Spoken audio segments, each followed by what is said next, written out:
बंदों गुरुपद कंज कृपा सिंधु नर रूप हरि महामोह तम पुंज जासु वचन रवि कर निकर। देशवासियों को मेरा हार्दिक नमन।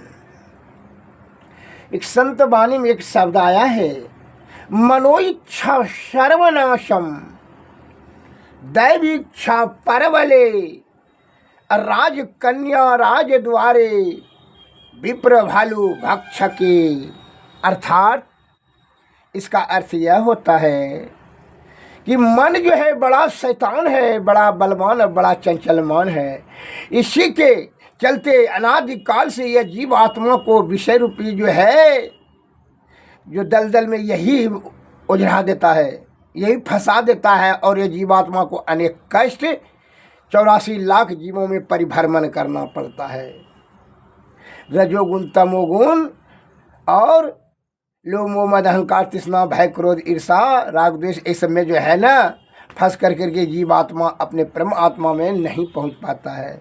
मन बड़ा बलवान होता है और बड़ा गतिमान और बड़ा शैतान। सुन लिया जाए, मन पर मैं एक उपदेशात्मक लघु कथा सुना रहा हूँ, सुने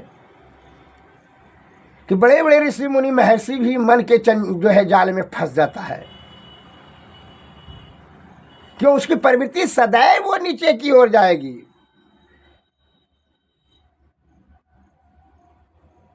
एक बार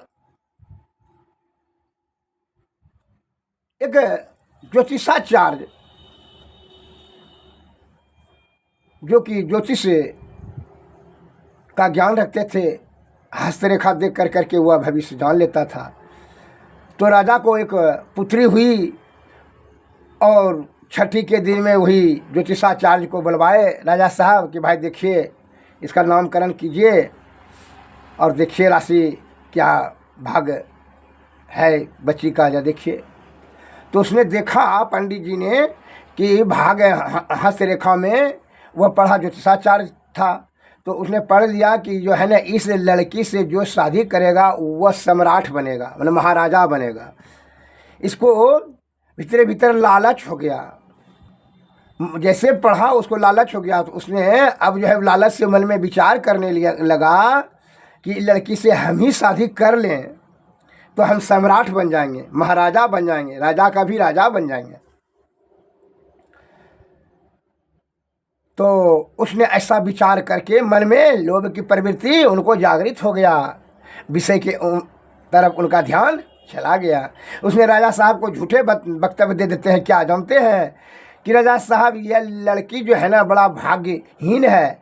यह लड़की जो है जिस राज्य में आएगी वह जो है उसका धन धान्य वैभव लक्ष्मी सुख शांति सब नष्ट हो जाएगा, ऐसा भाग्य में लिखा है। अतः इसको तत्काल ही त्याग दीजिए। तो राजा साहब ने बोले तो कोई शिशु हत्या लग जाएगा तो क्या, क्योंकि देखिए आप शिशु हत्या लेने का जरूरत नहीं है, आपको एक लकड़ी का बक्सा बनवा लीजिए। इसी को कहता है षड्यंत्र। किस प्रकार आप जो है षड्यंत्र करते हैं कामनी और कंचन को प्राप्त करने के लिए। ज्ञानी ध्यानियों ने संत महात्माओं ने आपके मनोभाव को समझ रहा है अच्छी तरीक़ा से, लेकिन आप भूल जाते हैं कि हीरा को फूट रहा है कोयला को भरी मुट्ठी पकड़ने में। यह अनमोल जीवन है। वो क्या करता है पाखंड। ज्योतिषाचार्य ने पंडित जी ने कि इसको लकड़ी का बक्सा बना लीजिए, इसको नदी में धर के बक्सा में बंद कर करके उसको नदी में बहा दीजिए। कहा ठीक है। तो ऐसा आप जो है कल सवेरे कर लीजिएगा, भोरे 4 बजे कोई देखे न देखे इसको बहा दीजिए। कहा ठीक है ठीक है ठीक है, पंडित जी ठीक बोलते हैं। तो राज का सुरक्षा किसको नहीं प्रिय है। तो वह बड़ा भयभीत होकर के राजा साहब ने लकड़ी का बक्सा नरवाया, उसमें बच्चा को रख दिया, ताला लगा कर करके नदी में 4 बजे भोरे में बहा दिया। और वह पंडित जी क्या किया कि जो है 3 कोस के दूरी पर वो पंडित जी वहाँ जाल लेकर करके और नाव लेकर करके वो तैयार था कि ये जैसे जाएगा उसको छाँक कर करके रख लेंगे और जो है ना इसको पालन पोषण करके इससे शादी हम करेंगे। वो 3 कोस आगे जा करके नदी का जो है जो बहाव जिस तरफ था वहाँ जाकर 3 कोस पहले जा करके वहाँ तैयार था। लेकिन संजोग की हुई कि मछुआ जो है, जो महलदार सब ने मछली मार रहा था जाल से यही 1 कोस पर, तो ये जो बक्सा जो बहते हुए जा रहा था मछुआरे के जाल में फंस गया। और मछुआरों ने उसको निकाल करके क्या किया कि जैसे खोल करके देखा, कहा कि लड़की है। किनारे पर जो है बहुत से भीड़ थे मछली खरीदने वाले, तो कहा कि भाई जो है एक जो है गांव के उसी गांव के जो है एक सज्जन को बाल बच्चा नहीं होता था। उसने कहा भाई ग्रामीण से हमारा निवेदन है कि बच्ची को हमको दे दीजिए, हम पालेंगे पोसेंगे अपना बेटी की तरह। कहा हम जो है बाल बच्चा हमको है, मैं नहीं पुत्र हूँ। तो कहा कि अच्छी बात है ले लीजिए। वहाँ के सरपंच साहब, गांव के सरपंच साहब ने जो है उनको जो 10 साल मिल करके दे दिए। ठीक है, पाले पोसिए। वो रख लिया। और संजोग की बात हुई कि उस गांव को जो है ना हमेशा बकरी तो गाय तो बाछा तो बाछी तो बैल इत्यादि जो है वहाँ का जो बनैया सुअर था उसमें आकर के गांव में जो है वह कोलाहल करते था। वो कभी बकरियाँ लेकर जाता था, कभी खस्सी तो कभी गैया, इस किसान सब गाँव वाले का। तो गाँव वाला जो है ना वह उसको पकड़ लिया था जाल बिछा करके उस सुअर को, और कहा कि सुअर को पकड़ के क्या करोगे, एक काम कीजिए यही बक्सा में दे करके बंद कर करके इसको नदी में बहा दो। बस सब गांव वाले कहा यही ठीक रहेगा। वही बक्सा में जो है वो बनैया सुअर को जो पकड़ा था बदमाश था, तो गाय माल को खाता फिरता था दिन प्रतिदिन, इसलिए वो गाँव वाले ने ऐसे किया। तो उसको वही बक्सा में बंद कर दिया और उसको बहा दिया। और पंडित जी तो वहाँ जो थे आगे में जाल लेकर के तो ऐसे छकवा लिया जैसे ही गया बक्सा। तो पंडित जी तो मन में बहुत प्रसन्न हो रहे थे कि जो है बक्सा राजकुमारी का बक्सा आ ही रहा, तो उसने छकवा लिया जो है अपना लेबर से और अपने बक्से घर में लेकर गया। और घर में ले जा करके कहा कि इस एकांत में कोई नहीं रहे तो विकास को निकालेंगे। तो जो है वह घर में बंद कर करके तालाब में उसको निकाला। जैसे निकाला तो वहाँ तो बनैया सुअर था, निकाला बस वो पंडित जी को तुरंत आक्रमण कर करके उसको चीर फाड़ करके खा लिया। इसलिए उसी समय विद्वान ने कहा है कि मनो इच्छा सर्वनाशम, मन का इच्छा सर्वनाश है, दैव इच्छा प्रबल, ईश्वर का इच्छा ही प्रबल है। राजकन्या राजद्वारे विप्र भालू भक्षके, यह विप्र जो है पंडित जी भालू के द्वारा मार करके खा लिया गया। और वह लड़की का क्या पालन पोषण हुआ, तो राजा की बेटी तो खूब सुंदरी थी। तो जब जवान हुई तो कोई राजा ने दूसरे राज्य के राजकुमार ने उसको देखा तो पसंद हुआ, दोनों में शादी ब्याह, वो लड़की से शादी राजकुमार ने कर लिया। वो लड़की राजघराने में चली गई। तो राजकन्या राजद्वारे, राजकन्या जो थी वह राजा के यहाँ शादी ब्याह करके चली गई। इसलिए कहते हैं जो आप मन में षड्यंत्र किए हैं प्रभु ने आसीन कृपा करके आपको 84 लाख जीव में आप परिभ्रमण कर रहे थे, उन्होंने आसीन कृपा कर करके अर्थात बहुत दया की भावना कर करके आपका दुख का निवारण हेतु आपको 9 महीना समय लगाया। यह मनुष्य तन को 5 तत्व 25 प्राकृतिक दिया, 14 इंद्रियां सब जो है ज्ञान इंद्रियां, कर्म इंद्रियां और 4 अंतःकरण इंद्रियां। 4 अंतःकरण इंद्रियां कौन कौन, मन बुद्धि चित्त और अहंकार। ध्यान से सुनिए, ये सभी चीज़ ईश्वर ने अपने तरफ से देख करके उन्होंने कहा कि चलो भाई तुम जो है यह विषय रूपी भवसागर पार कर करके क्या करो, परब्रह्म में चले मिल जाओ। यह जीवात्मा परब्रह्म का परमात्मा का अंश है, इसलिए तुम उसी में मिल जाना ये अपने ज्ञान से। एवं प्रकार से वो बहुत मेहनत करने के बाद जो है ईश्वर ने बड़ी कृपा से यह 9 महीना तन को लगाया। और आप विषय में यहाँ लिप्त कर करके जितनी भी जो बुद्धि चित्त और बुद्धि जो दिया, 4 अंतःकरण इंद्रिय कौन कौन है, मन बुद्धि चित्त और अहंकार। तो मन और अहंकार जो है आप इसी दोनों से काम करते हैं, चित्त और बुद्धि का अमल नहीं करते हैं। यह दोनों को श्रेष्ठता दें और इसी के आधार पर ही डिसीजन लेकर के कोई कार्य करें, तभी क्या होगा, आपको लौकिक और अलौकिक सुख और शांति वैभव प्राप्त होगा। अर्थात यह जीवात्मा को क्या होगा, परमात्मा में मिलने का जो है शुभ अवसर आ जाएगा। उनकी युक्ति जान लेंगे, तब युक्ति से तब भक्ति मिल जाएगा, अब भक्ति से तब मुक्ति। नहीं तो जो है अब की बार जब चूक गए तो यह जो पीप से जीव दिया ईश्वर ने आसीन कृपा करके, पीप से ब्रिज का जो कण एक बूंद देखे हैं पीप के समान है, वो पीप के समान थे। और बड़ा ईश्वर कृपा कर करके उसको आप जीव बनाया और ज्ञान दिया कि भाई वह ज्ञान से यह शिव में परिणत हो जाएगा। अर्थात यह जो पीप जो बना दिया इसको जीव, और जीव से ही हो गया शिव हो जाएगा। कैसे? ज्ञान के रूपी प्रकाश से वह शिव तक पहुंच जाएंगे।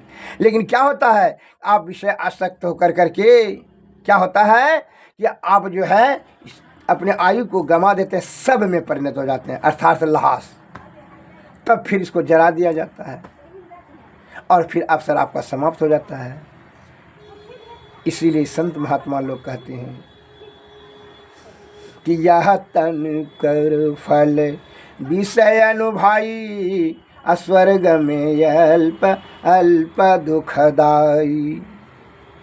आप इस प्रकार जो सोचना बंद कर दें, क्योंकि यह निर्मल देह ज्ञान कर्म इंद्रियां, ज्ञान इंद्रियां, 4 अंतःकरण इंद्रियां, 25 प्रकृति के 5 तत्व से बड़ा मेहनत से 9 महीना समय लगा है ईश्वर को बनाने में। आप उनके स्मरण करें, उनको स्मरण रखें, चित्त और बुद्धि से कार्य करें। मन के बहकावे में आकर के कोई कार्य न करें। मन जो है बड़ा बलवान, बड़ा गतिमान और बड़ा शैतान और चंचलमान है। यह उसी के बेईमानी से आज अनादिकाल से जो है यह जीवात्मा को कष्ट होते जा रहा है। और अब की बार बड़ा शुभ अवसर, बढ़िया अवसर आया है। इसलिए संत महात्मा लोग, आदि विद्वान गण ने क्या करते हैं कि जो है उसकी यह सब विषय का परित्याग कर करके वह जीवात्मा को भृकुटी से बिंदु के माध्यम से गुरु के कथनानुसार परब्रह्म पर जाने का प्रयत्न सदैव रखते हैं, जिससे कि वह परम आनंद प्राप्त कर ले। फिर वह आनंद जो कि अंत में कष्टदायिनी नहीं हो। और ये क्षणभंगुर आनंद प्राप्त करने के चक्कर में आप क्या करते हैं कि अपने अनमोल समय को ही बिता देते हैं। अतः ज्ञान से कोई कार्य करें और सद्बुद्धि, सतोगुण में रहना, सदाचार का पालन करना और सद्गुरु के चरण का सेवा करना और सत्संग भजन भेद करना, छल कपट परपंच विषय से दूर रहना, मन पर नियंत्रण करना, ये सबसे बड़ी आपकी बुद्धिमानी होगा। अन्यथा फिर अवसर नहीं मिलेगा। अतः शरीर को स्वस्थ रखें। शरीर को स्वस्थ रखने के लिए अनेक प्रकार की औषधि प्रकृति ने यह जड़ी बूटी दे चुकी हैं। आप उसका अमल करें ज्ञानी जन के संपर्क में आकर के। अतः मेरा कहने का तात्पर्य है, इस कहानी से आपको यह ज्ञान प्राप्त होना चाहिए कि षड्यंत्र करने से सिद्धि नहीं मिलता है। शुद्ध चित्त आत्मा से छल कपट रहित हो कर करके दृढ़ संकल्प से, निश्चल भाव से, सतोगुण में रह के सत्य का रास्ते से चलते हुए आप सफलता मिलेगा, लौकिक दृष्टि से और अलौकिक दृष्टि से। इसलिए मन पर संयम रखें। अब मन हमेशा विषय की ओर ही चलता है। मन पर संयम रखने के लिए मैं आपको अगले पार्ट में भी बता चुका हूँ और आगे भी बताता हूँ। मन कितना है आपका बरजोर, आप इस चीज़ को आप गौर कीजिएगा। मैं एक लघु कथा आपको बता रहा हूँ। एक जो है राज्य में तो बहुत सारे हाथी, घोड़ा, गधा, गाय, भैंस सभी चीज़ रखता, भेड़ बकरी सभी राज्य में जो है राजा साहब रखते थे। जब राज्य हुआ तो बातें क्या है, घुड़साल में घोड़ा था, बंदर था, भालू था, सभी पालते पोसते थे राज्य में राजा साहब। तो एक दिन की घटना हुई कि बंदर भी था। तो एक भेड़ ने देखा कि जहाँ खाना वाना बनता है सैनिकों का, वह भेड़ जो है पहले लकड़ी से खाना बनाता था, प्राचीन समय की बात है। तो बंदरों ने देखता था कि एक भेड़वा जो है, भेड़ वो खाना जहाँ बनाता था बावर्ची ने, वहाँ उसमें घुस कर करके वह भोजन खा लेता था। तो बावर्ची को क्रोध होता था, वह जो है जलती हुई लकड़ी से फेंक करके मारता था। एक दो बार देखा तो भेड़वा तो भाग गया, लेकिन एक बुद्धिमान, इनको आत्मज्ञान था, जो बुजुर्ग बंदर, उन्होंने कहा अपने परिवार से, अपने जाति से, देखो राजा के यहाँ से अब यहाँ से चलो, कहा यहाँ अशुभ होने की संभावना है, बहुत भारी अनिष्ट होगा। कहा क्या? क्योंकि देखो ये भेड़ा जो है रोजे जाता है बावर्ची खाना में और जो है रसोईया इसको मारता है, इसको कोई दिन आखिर लग जाएगा, कहे रून है इसके देह में भेड़वा को। ये जो है बगल में घोड़साल है उसी में चला जाएगा, जो घोड़साल में आखिर लग जाएगा तो घोड़ा का घाव जो है बंदर के चर्बी से छूटता है, ऐसा हम जानते हैं। तो एक जो बात बनाने वाला था उसने कहा आप बहुत दूर से सोचते हैं, इस तो फालतू सोच है, इतना सोचेंगे तो जो है ना पानी में जहर होगा, अन्न में जो है ना कीटाणु होगा, तो सब कैसे खाएंगे, कैसे जीवन चलेगा। इतना दूर का यहाँ राज्य में पहाड़ पर जंगल में जाकर क्या खाएंगे, सूखा लकड़ी फल फूल यही खाएंगे ना। और जो है ना यहाँ तो राजा साहब का देखिए बनी बनाई हुई भोजन सब चीज़ मिलता है, यहाँ के बगीचा में सब चीज़ें हैं, ताज़ा ताज़ा फल फूल मिलता है, यहाँ जो है अन्न भी देता है, खीर भी खिलाता है। तो इसलिए हम जो है हम लोग नहीं जाएंगे, आपको जाना है तो जाइए। उसने कहा देखिए ये जीवन की सुरक्षा के लिए यहाँ से चला जाना ही अक्लमंदी है। यह जो भेड़ा जो है बहुत जो है उत्पात कर रहा है, इसका दुष्परिणाम हम लोगों को भोगना पड़ेगा। लेकिन यह किसी प्रकार का समझाया वो बुद्धिमान बंदरों ने, लेकिन उसके जो है जाति ने, उसके परिवार ने उसका बात नहीं रखा, उल्लंघन कर दिया। कह जाइए आप बहुत सोचते, दूर का सोचते हैं, दूर का बात को जो है ना फटका कर करके उनका उपेक्षा कर करके वो अपमानित किया। वह अपमान का घूंट पी कर करके बंदरवा जो है उसी समय राजमहल को त्याग करके वह जो है अपने पहाड़ पर पहाड़ी एरिया में चले गए, वहीं से जो है सूखा फल तल खाने लगे। तो इस प्रकार जो है क्या हुआ कि संजोग की बात जो है भेड़वा को तो आदत था, वो गया खाना जहाँ बना करके रखते थे बावर्ची लोग, और वह खाना जो है वो भेड़वा खाने गया तो बावर्ची ने जो है उठा करके लकड़ी, जलती हुई लकड़ी मारा, बस उसके देह में आगे लग गया। वो भेड़ा जो है अस्तबल बगले में था, घोड़ा का साला घोड़साल जहाँ घोड़ा सब जुड़ता है, तो वहाँ घास तो बिखरा हुआ था, पीठ जो है घसने लगा। आग बुझाने के लिए भेड़वा ने बस घास में आगिन पकड़ लिया, घोड़साल में आगिन लग गया, घोड़ा बहुत जल गया। वैद्य जी को बुलाएंगे, वैद्य जी ने कहा बंदर की चर्बी लगे, सभी बंदर को कटवा करके जो है चर्बी काल करके घोड़ा को लगाया, क्योंकि घोड़ा सैनिक का था। इसीलिए अब जो है इसलिए कहा जाता है कि यह मन रूपी जो भेड़ा है बड़ा मंजूर बरजोर है, यह आपके जो है यह पंच तत्व के जो द्वारा शरीर पंच तत्व और 25 प्रकृति से प्रकृति के द्वारा जो बनाई गई है शरीर, इसको मन ने आपको विषय में लपेट कर करके यह छिन्न भिन्न कर देगा और आयु को भी आपका व्यर्थ में गंवा देगा। इसलिए समय रहते ही आप चीर जाएं। कहा है, इसलिए हमारे गुरु महाराज ने कहा है, क्या कहा है जैसा सुने। मैं स्वामी महर्षि मेरी परिमहंस जी की वाणी में जो शब्द आया है उसी को मैं आपके सामने में रखता हूँ, सुनाता हूँ, सुन लीजिए। मन निग्रह के समर क्षेत्र में सन्मुख थिर डटना होगा, आओ वीरो मर्द बनो अब जेल तुझे तजना होगा, इसी युक्ति से जगत जेल को सुन में ही तजना होगा। गुरुपद धर कर ध्यान से सूरो दृष्टि अड़ा दो सुषमन में, मन की चंचलताई से बल कर करके बचना होगा। वक्त नहीं है ये वीरो अब गाफिल होकर सोने का, अब बिंदु रहा से निकल बहादुर, बिंदु यहाँ सूक्ष्म कनिष्क को कहा जाता है, बिंदु रहा से निकल बहादुर, तम मंडल टपना होगा। तम होता है अंधकार, जब आप बिंदु में आंख बंद करेंगे तो जो है ना, यह बिंदु पर जब ध्यान केंद्रित करेंगे तो वह अंधकार लगेगा पहले, तो तब मन होता है अंधकार। अंधकार मंडल को टपेंगे तो क्या होगा, जब अंधकार मंडल को टपेंगे तो वहाँ क्या बता रहे हैं गुरु महाराज, बता रहे हैं दामन दम के चंदा चमके सूर्य तपे ज्योति मंडल, और इस मंडल से आगे वीरो और तुम्हें बढ़ना होगा, इसी युक्ति से जगत जेल को सुन में ही तजना होगा। मन निग्रह के समर क्षेत्र में सन्मुख थिर डटना होगा। मन निग्रह अर्थात मन को नियंत्रण करने के लिए जो है आपको क्या करना होगा, डटना होगा। तभी किसको कह रहा है? चेतन जीव को। चित्त और बुद्धि जो दो है ना, दो इंद्रियां, उसी को कह रहा है कि तुम दोनों को जो है मन को नियंत्रण करो, कंट्रोल में करो, अपने नियंत्रण करो और तब उससे लड़ाई करो। मन और अहंकार है ना दो पार्टी, तुम है दोनों लड़ाई करो उससे, तुम्हारा जीते हुए तभी तुम्हारा यह जो है जेल, जो माया रूपी जेल है, तभी तुम पार करोगे। दूसरा विकल्प नहीं है। का मन ने तुमको यह समय कीमती नष्ट कर देता है और विषय की ओर धकेल करके विषय रूपी दलदल में, नदी में आपको उझरा दे करके 84 लाख में अनादिकाल से परिभ्रमण करने का मूल कारण मन ही है।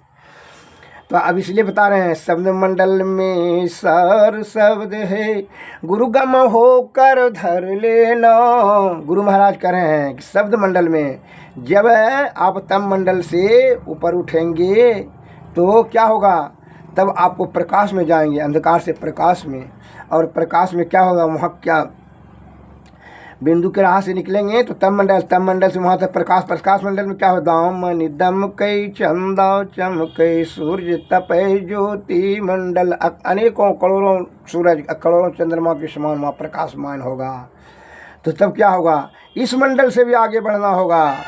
इस मंडल से आगे वीरो और तुम्हें बढ़ना होगा। उस आगे मंडल बढ़ेंगे तब क्या होगा? वहाँ शब्द मंडल मिलेगा। शब्द मंडल में सार शब्द है, गुरु गम होकर धर लेना। गुरु महाराज कह रहे हैं उसी को तुम धर लेना, सार शब्द को। क्या है? वहाँ स्वयं ध्वनि उत्पन्न होगा। यहाँ आपका ये जो है मुँह का ध्वनि उत्पन्न होगा, वहाँ स्वयं अनादनाद जिसको कहा जाता है। तो उसी को कहता है गुरु महाराज, उसी को गम होकर धर लेना। तब ये क्या होगा? तो जगत जेल को इसी युक्ति से, जगत जेल को सुन में ही तजना होगा। एक सज्जन ने कहा कि यह बात जब उसको समझ नहीं आ पाता है तो वो क्या प्रश्न करता है कि ये सब तो है खाली कहने की बात है। वो कभी नहीं कहेगा कि मैं नहीं समझा, कभी नहीं कहेगा। मैं आपको छोटा उदाहरण देता हूँ, ध्यान से सुनिएगा। जब आप सो जाते हैं उस समय तो भी तो जिंदा रहते हैं, तो जीवात्मा कहाँ रहता है? पर भी सोया हुआ अवस्था में आँख खुला रहता है, तो क्या वो देख सकता है? कान खुला रहता है, सुन सकता है? मुंह खुला रहता है, बोल सकता है? नहीं। तो वह जीव आत्मा कहाँ जा है? यहाँ हृदय कुल में चला जाता है, नीचे की ओर चला जाता है, हृदय में, प्राणवायु में।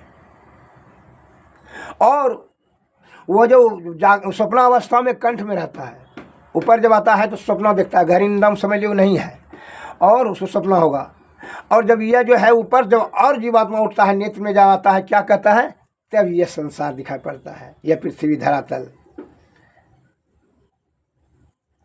यहाँ लौकिक जो कहते हैं दृष्टि से संसार, इसी यह जब जीवात्मा जब यहाँ नेत्र में आता है, तब जब यहाँ तक इतना ऊपर आता है तो ये संसार। इसलिए बोलता है संत महात्मा के जो बिंदु के रास्ते से जो है सुषमना नाड़ी में जो है सूरत को, ध्यान को दे करके आगे की ओर बढ़ाओ तो वहाँ क्या मिलेगा? पहले अंधकार, तब प्रकाश, तब शब्द मंडल, तब सार शब्द। तब क्या होगा? इस शब्द सार शब्द में गुरुगम कहते हैं कि उसमें धर लेना, उसी को सूरत में उसी पर लगाना। तो दिन रात उसमें सूरत ध्यान वहीं रहेगा तो क्या होगा? उस यह एक तो यहाँ इस दुनिया में तो एक सूरज एक चंद्रमा देख रहे हैं, अरे जब प्रकाश मंडल में जाएंगे तो करोड़ों सूरज करोड़ों चंद्रमा है, एक कौन पूछे? करोड़ों। और वही प्रकाश मंडल में शब्द मंडल, और शब्द मंडल में सार शब्द, सार शब्द में जब सूरज ध्यान समेटा रहेगा तो परब्रह्म में चला जाएगा। अर्थात जब परब्रह्म में चला जाएगा तो फिर मरने और जीने का झंझट ही समाप्त हो जाएगा, फिर जीने मरने का कोई झंझट नहीं रह जाएगा। ये सारा बात सोच लिया अभी, फिर जो है समय नहीं मिलेगा। इसलिए संत वाणी में एक शब्द आया है, संत वाणी में सत्संग योग में बताया है, जरा सा सुन लीजिए। जीवती ही करवा साधु भाई, जीते जी ही यह जीवात्मा को परम आत्मा में लगाने के बारे में प्रयत्नशील रहे। ऐसा नहीं कि मरने के बाद तो समय कहाँ रहेगा? जीवत जो कर्म, जैसे सूर्योदय होता है दिन में ही कोई कार्य करते हैं, फिर रात में जो दिया जलाना पड़ता है, तो ज्ञान रूपी दिया रहेगा तभी ना। इसलिए प्राण जब तक यह शरीर में है तभी तक जो है धर्म अर्थ काम और मोक्ष चारों चीज़ को प्राप्त कर लेना है। अर्थ और काम में खाली लिप्त होकर करके धर्म मोक्ष छूट जाता है। इसीलिए हमारे कबीरदास जी ने संत वाणी में दिया है शब्द कि जीवत ही करो साधु भाई, जीवत समझे जीवत बूझे, जीवत मुक्ति गढ़वासा साधु भाई, जीवत ही करवासा। तन छूटे जीव मिलन बहुत है, तन छूटे जीव मिलन कहत है, सो तब झूठी आशा साधु भाई, जीवत ही करो आशा। अब हूँ मिला है तो तब हूँ मिलेगा, नहीं तो जमपुर वासा साधु भाई, जीवत ही करो आशा।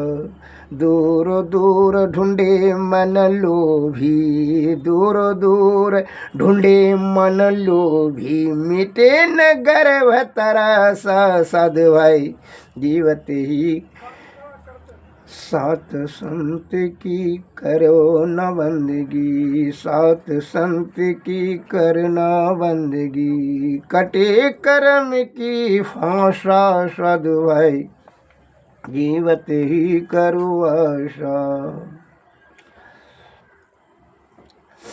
संत कहे सतगुरु को चिन्हे, सतनामे विश्वासा कहे कबीर साधन हितकारी, हम साधन के दासा साधु भाई, जीवत ही करो आशा। हे सज्जन, संत महात्मा लोग कहते हैं जीते जी ही आप जो है ईश्वर अर्थात जीवात्मा को परमात्मा कराने की विधि संत और सदगुरु के चरण का सेवा करके शुद्ध चित्त आत्मा से सतोगुण में रह करके प्राप्त कर लें। कहते भक्ति का बीओ पड़ जाएगा तो फिर ईश्वर की कृपा होगी, तो फिर जो है आपको यत्न में आने का अवसर मिलेगा। इस सभी सार को समझिए। फिर मरने के समय में जो है आप बहुत पश्चाताप होगा, बड़ी भीषण वेदना होगी। उसके लिए मैं अगले पाठ में आपको बता रहा हूँ कि मरने के समय में जिसकी जो है जो मति रहेगा अंत मति शो गति, इसका मैं अगले पाठ में बता रहा हूँ, सुनेंगे। अभी तब तक के लिए मैं शब्द को विराम देता हूँ। नमस्कार, जय हिंद, जय भारत, धन्यवाद।